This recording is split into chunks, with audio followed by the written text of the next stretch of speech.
உலகெங்கிலும் இருந்து இந்த நிகழ்வை பார்த்து கொண்டிருக்கின்ற சன் தொலைக்காட்சி நேயர்களுக்கு அன்பின் வணக்கம்.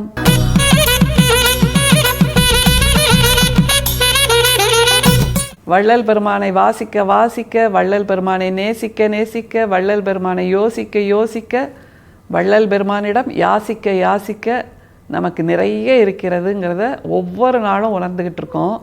இன்றைக்கி மனுமுறை கண்ட வாசகம் அப்படிங்கிற அந்த பகுதியை தான் பார்க்க போகிறோம்.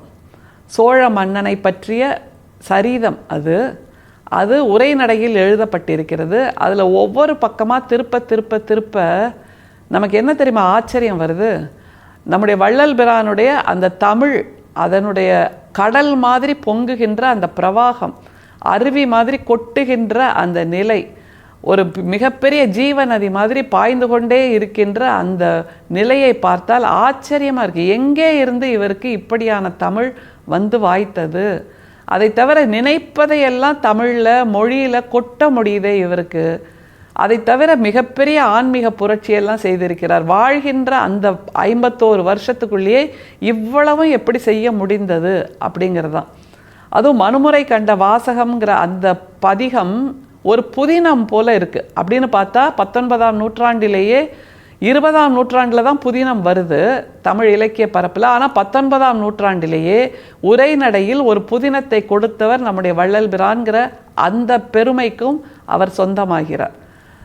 இந்த பத்தியை வாசிச்சுட்டு அதில் வியப்பதற்கு பல இருக்குது. ஆனால் ஒவ்வொரு வார்த்தைக்கும் நம்ம அர்த்தம் சொல்ல வேண்டிய அவசியமே இல்லை. ஏனென்றால் மக்கள் மொழியில் அவர் எழுதியிருக்கிறார். அதை தவிர ஆளுகின்ற அரசர்கள் எப்படி இருக்க வேண்டும் என்பதை இந்த பத்தியில் அவர் சொல்கிறார். அந்த சோழ மன்னன் இப்படித்தான் வாழ்ந்திருக்கிறான் என்பதற்கான பத்தி.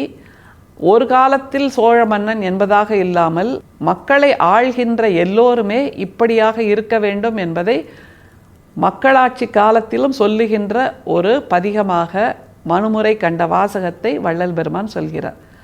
அந்த தமிழோடு பயணிக்கலாம். குடிகளுக்கு அணு அளவு துன்பம் நேரிடனும் அதை மலை அளவாக எண்ணி தமக்கு வந்தது போல் இரக்கம் கொண்டு மனம் உருகுவதனால் தாயை ஒத்தவராய், அத்துன்பத்தை விட்டு இன்பத்தை அடையத்தக்க நல்வழியை அறியும்படி செய்விப்பதனால் தந்தையை ஒத்தவராய், அவர்களுக்கு அந்த நல்வழியை போதித்து அதிலே நடத்துகின்றபடியால் குருவை ஒத்தவராய், அந்த குடிகளுக்கு இகபர சுகத்தை கொடுப்பதற்கு முன்னின்று அது பற்றி முயற்சி செய்யும்போது வரும் இடையூறுகளை நீக்குகின்றபடியாலும், அந்த ஒழுக்க வழியிலிருந்து தவறினால் அந்த குற்றத்துக்கு தக்க தண்டனை விதித்து அவ்வழியில் பின்னும் நடத்துகின்றபடியாலும் தெய்வத்தை ஒத்தவராய். இப்படி போயிட்டே இருக்கா? இதோட முடிஞ்சு போச்சானா இல்லை.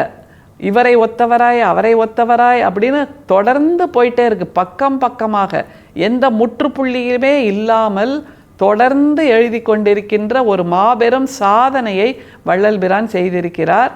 இதில் நம்ம இப்போ காலத்தில் பொருத்தி பார்க்கணுன்னா, இப்போ நிறைய உலக சாதனைகள் செய்துட்டு இந்த ரெக்கார்ட் நான் செய்திருக்கேன், அந்த சாதனை நான் செய்திருக்கேன், கின்னஸ் புக் ஆஃப் ரெக்கார்ட் செய்திருக்கேன் அப்படின்லாம் சொல்கிறாங்கல்ல படைப்பாளர்களே கூட. அவர்களெல்லாம் செய்வது ஒன்றுமே இல்லை. ஏனென்றால் எந்த விதமான சாதனை பட்டியலும் இல்லாத காலத்திலேயே நம்முடைய தமிழ் படைப்பாளர்கள், நம்முடைய சித்தர்கள், நம்முடைய இராமாயண மகாபாரத அல்லது நம்முடைய சிலப்பதிகாரம் எல்லாவற்றையும் எழுதிய ஞானிகள், புலவர்கள், கவிஞர்கள் மாபெரும் சாதனையை செய்திருக்கிறார்கள்ங்கிறத நம்மளால் உரத்து சொல்ல முடியும். அப்படியான ஒரு சாதனை தான் வள்ளல் பிரான் செய்திருக்கின்ற இந்த மனுமுறை கண்ட வாசகம் அப்படிங்கிற பகுதியும்.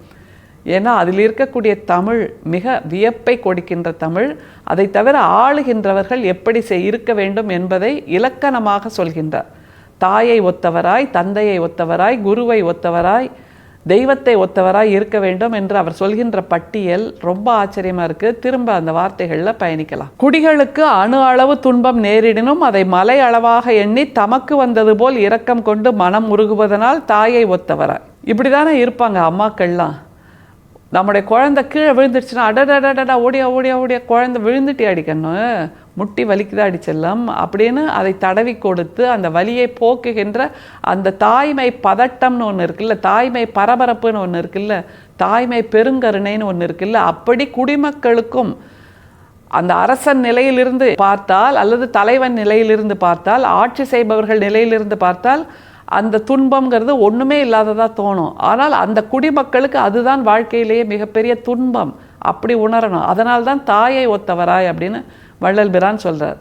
ஏன்னா அம்மா என்கின்ற நிலையில் அது சாதாரண துன்பமாக இருக்கலாம், ஆனால் குழந்தைக்கு அதுதான் மாபெரும் துன்பம் என்கின்ற போது அந்த தாயின் மனநிலை மிக முக்கியம் என்பதனால் தலைவர்கள், ஆட்சியாளர்கள், அரசர்கள் எல்லோரும் தாயை ஒத்த மனநிலையிலும் இருக்க வேண்டும் என்று வள்ளல் பிரான் சொல்கிறார். சரி, அடுத்து தந்தைங்கிற நிலைக்கு என்ன சொல்றார் பாருங்க. அத்துன்பத்தை விட்டு இன்பத்தை அடையத்தக்க நல்வழியை அறியும்படி செய்விப்பதனால் தந்தையை ஒத்தவராய். இப்போ இந்த மாதிரியான ஒரு துன்பம் வந்துடுச்சு, இதிலிருந்து உன்னை எப்படி மீட்டெடுத்து கொள்வது, இதிலிருந்து உன்னை எப்படி மீள வைப்பதுங்கிற ஒரு பாதையை காட்டுகின்ற ஒரு சிந்தனையை தூண்டுகின்ற ஒரு விளக்காக, ஒரு வழியாக இருப்பதனால் தந்தையை ஒத்தவராய் இருக்க வேண்டும். குடிமக்களுக்கு இதுதான் கஷ்டம் அப்படின்னா கருணையை மட்டும் செலுத்திவிட்டு போனால் போதாது, அந்த கஷ்டத்திலிருந்து எப்படி அவர்களை மீட்டெடுப்பது என்று அந்த ஆட்சியாளர்கள் கையை நீட்டி அவர்களை காப்பாற்ற வேண்டும், கையை கொடுத்து அவர்களை காப்பாற்ற வேண்டும் என்பதனால் தந்தையை ஒத்தவராய் அப்படின்னு சொல்கிறாரு.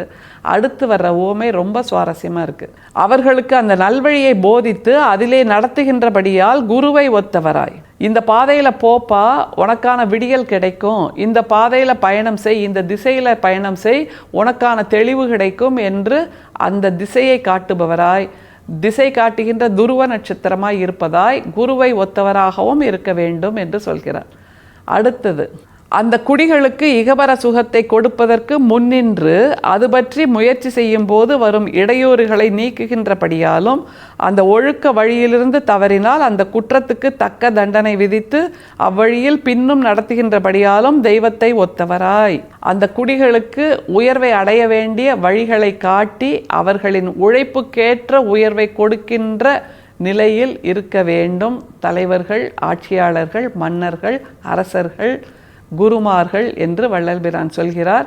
அந்த வழிமுறையிலிருந்து தவறு செய்யும் போதும் குற்றம் செய்யும் போது அதையும் பொருட்படுத்தி அவர்களுக்கு தண்டனை கொடுத்து அவர்களை அந்த குற்றத்திலிருந்து மீட்டெடுக்க வேண்டிய ஒரு மாபெரும் கடமையும் இருப்பதனால் தெய்வத்தை ஒத்தவராகவும் இருக்க வேண்டும் என்பதை வள்ளல் பிரான் சொல்கிறார். தெய்வம் நின்று கொல்லும் என்று தமிழில் ஒரு வார்த்தை இருக்கிறது. தவறு செய்தால், தவறு இழைத்தால் அதற்கான எதிர்வினையை நாம் பெற்றாக வேண்டும் என்பது இயற்கை நியதி.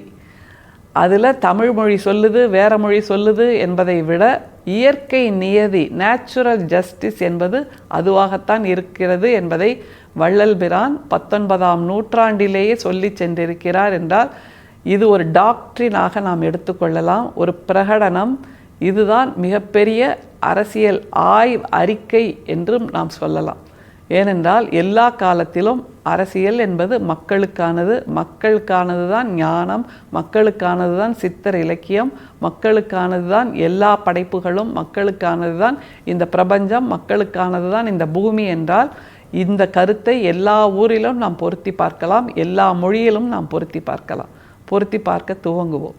அருட்பெரும் சோதி, அருட்பெரும் சோதி, தனிப்பெரும் கருணை, அருட்பெரும் சோதி. மீண்டும் சந்திப்போம். நன்றி, வணக்கம்.